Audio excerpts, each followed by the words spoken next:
General, Ectoplasm, Exposition, and Knowledge Society. That is who we are.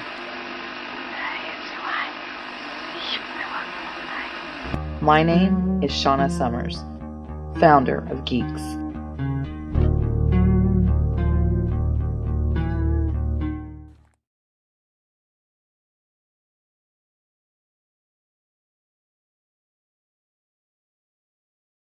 There are many haunting stories speaking about the deaths of the 7 members of the Moran gang. There's also information stating that there's only 5 members and a mechanic, or 6 members and a mechanic. But the St. Valentine's Day Massacre was named after members of the North Irish gang were murdered on February 14th, 1929.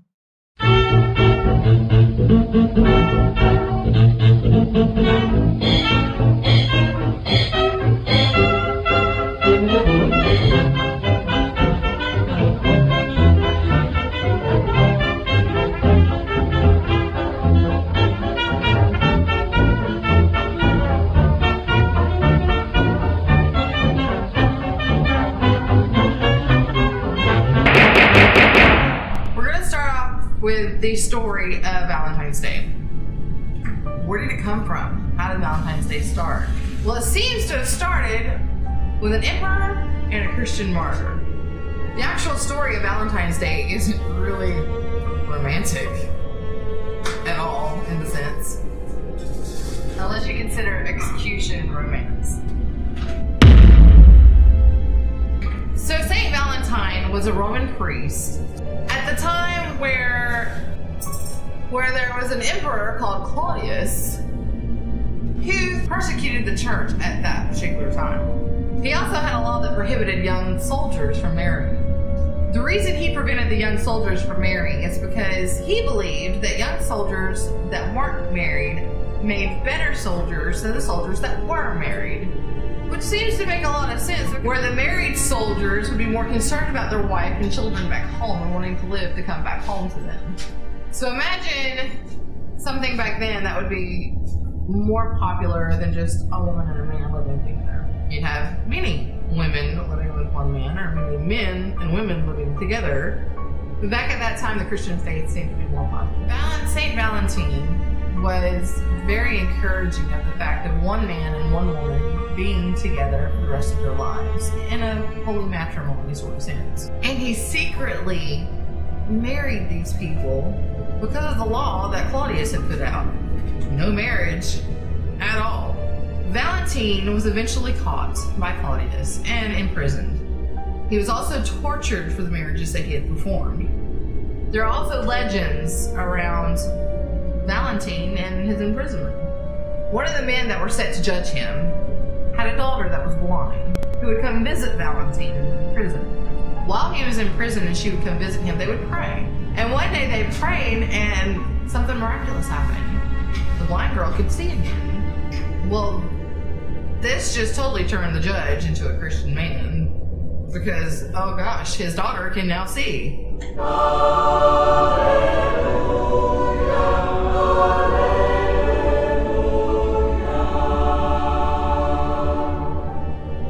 In 269 AD, Valentine was sentenced to a 3-part execution. Stoning,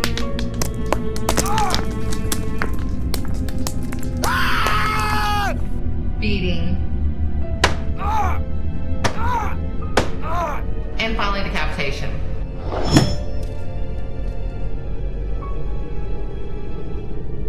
The story goes that his last words were written to Asterius' daughter, Asterius being the judge. Today's romance was inspired by the last words that he had written. From your Valentine.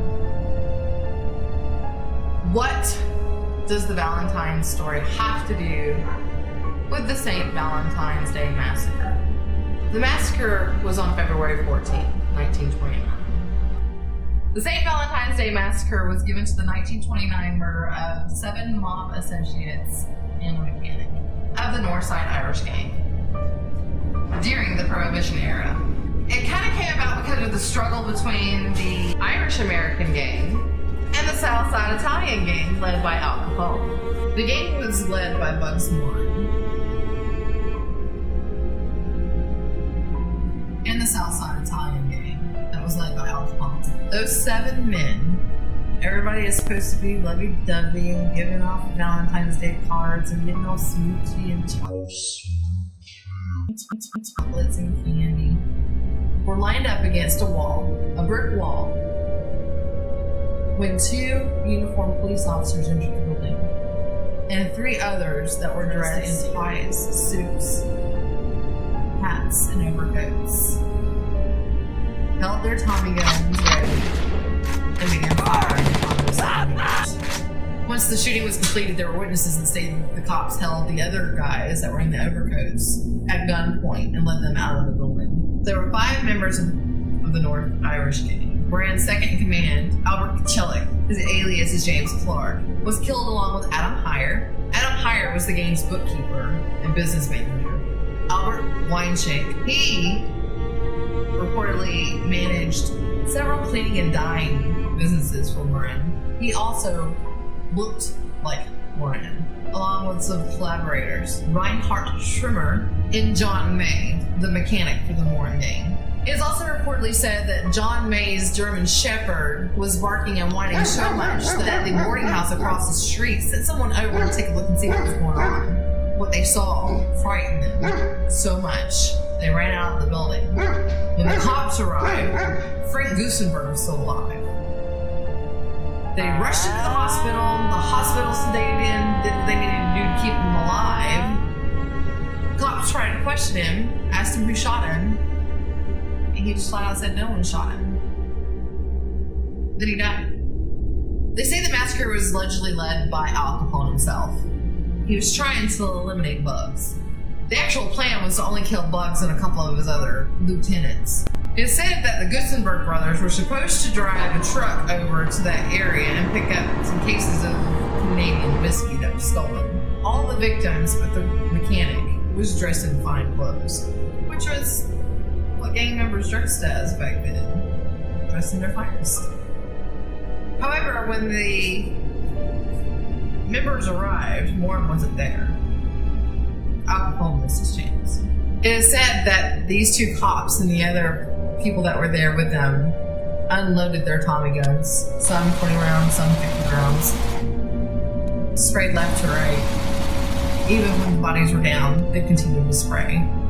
John Mays and James Clark were shot in the face with a shotgun. Their faces just completely gone. So, what leads to the haunting of the St. Valentine's Day Massacre? The garage where the massacre took place was actually bought in 1949 by a couple who made it into an antique store.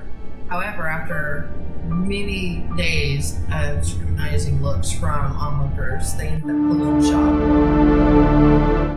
After that, the building was completely torn down. Nowadays, the land is owned by the nearby nursing home, who has it fenced up and the lawn well manicured, but no one can go in it. No one can be around it. People walking by the property would hear screams and gunshots. Others would be taken over by this incredible sense of fear or dread. Animals have barked and howled, or even succumbed to their fear and whined while near this area. The 417 bricks that were in place when these men were shot were taken down, numbered, and sold to a buyer that actually bought all of them. It was said he was actually going to put it up in a restaurant that he was going to build and have the bricks there. However, in 1971, he did build a nightclub in which he put the bricks up in his bathroom. The only thing that separated the bricks from the onlookers was a piece of plexiglass. However, the nightclub ended a few years after it opened, and all the bricks were taken down. The buyer ended up selling the bricks one by one, but didn't sell all of them, just sold a few. However, those bricks were sent back, stating that the people that had owned them caused financial ruin, illness, and some even death. The buyer actually died on December 30th, 2004. And to this day, they don't know where all the bricks are even located. What still haunts this area? Is it the men that were shot on a day that was supposed to be a day full of love and the giving of candy and the romance? Al Capone's reign came to an end. He also claimed that he was haunted by Frank's ghost until he died. There's been unusual lights and mists. Male voices have been heard when there is no one else around. Sounds of machinery firing and men screaming are still heard to this day. Sensitives have stood and have been overwhelmed by a sense of fear in this location. There's also other legends about the bricks stating that they weren't ever really sold, but they were packed together and put away in the hopes of being bought by a buyer. But no luck. Capone got what was coming to him. Unfortunately for him, because of what he planned, consequences seemed to happen. So because he crossed the line on this mass killing, seems a lot of political people came into play and then came against Capone himself. They got him for tax evasion of all things. Tax evasion. And they put his butt in prison, sentenced to 11 years of hard time, and winding up out on the rock. However, he only stayed until 1939. The identity of James Clark did seem to haunt Capone. However, he did try to get a medium to send the spirit onto the other side. It didn't work. But it did go away for a little while, especially while he was in prison. But when he got out, he came back. It's also said that if you go to his family plot and you're disrespectful to him, he'll show up. Have any of you ever been to this area in Chicago? Have any of you ever heard the gunshots, the screams? Have you felt that indescribable bit of fear? Let us know. We'd love to hear your story. And if you haven't and you want to go and you have more information on it, let us know. We'd love to hear it. I think it's something that the geeks will forever remember. So thank you for watching, and if you have any questions or anything, let us know below. Like and give the geeks their glasses. Subscribe and give a geek their pocket protectors. Thanks again, and if you have a suggestion for something you would like research, let us know. Again, thank you, and bye!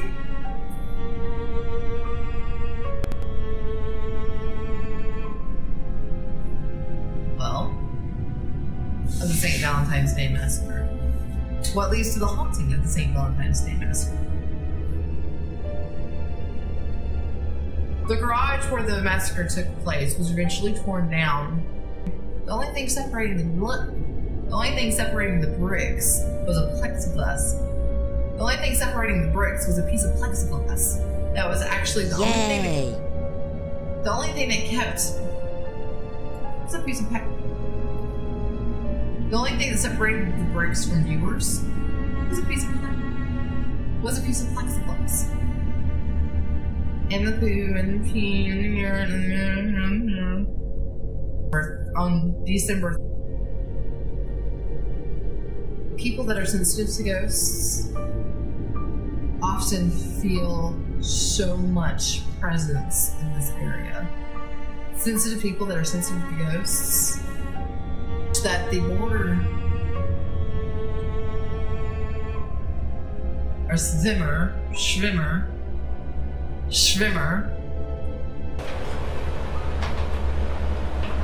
execution romance.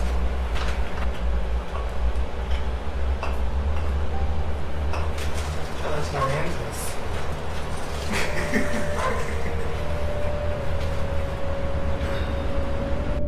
Frank Gusenberg and Peter Gusenberg were also killed. He also resembled. He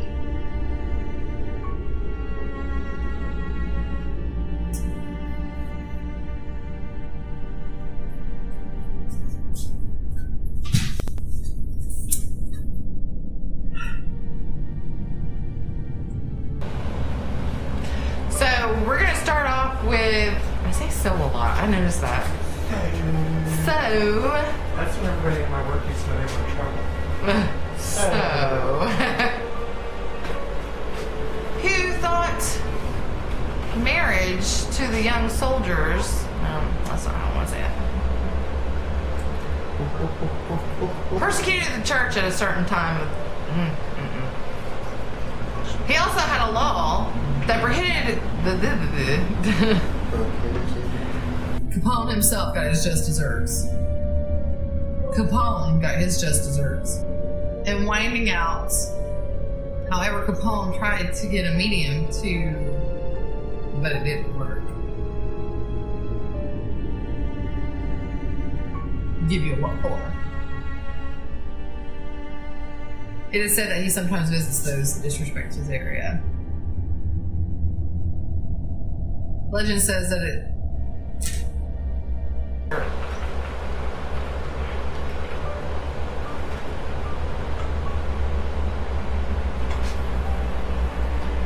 married, which seems to make a lot of sense because the single soldiers would be worried about their wife and their children and if they were going to live to come back and see them. No.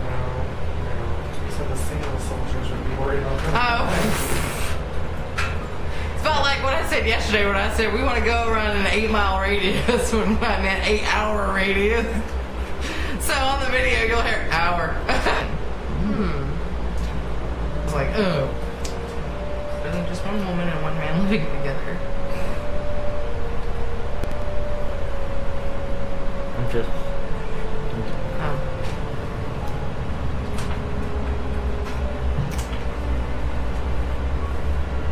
The St. Valentine's Day Massacre.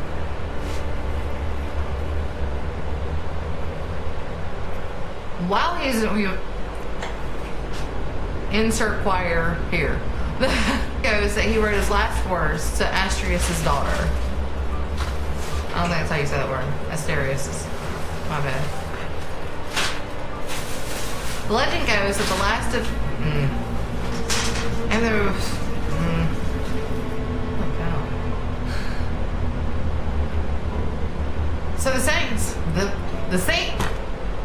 So the St. Valentine's Day Massacre from 1929. The St. Valentine's. Oh my God. I'm loving this video already. There's gonna be a lot of bloopers at the end of this one. The St. Valentine's Day Massacre was given its name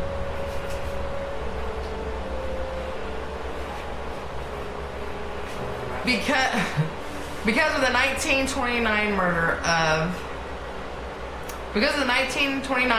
of 7 mobsters. I'm gonna be doing a lot of editing.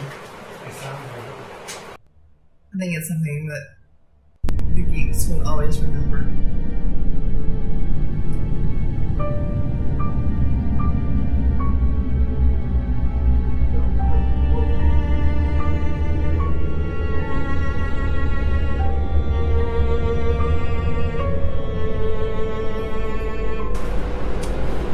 The beginnings of celebrating love in February date back to the Romans. The feast of Lupercalia was a pagan fertility and health festival observed from February 13th through the 15th that was celebrated at least as far back as 44 BCE, the year Julius Caesar was assassinated.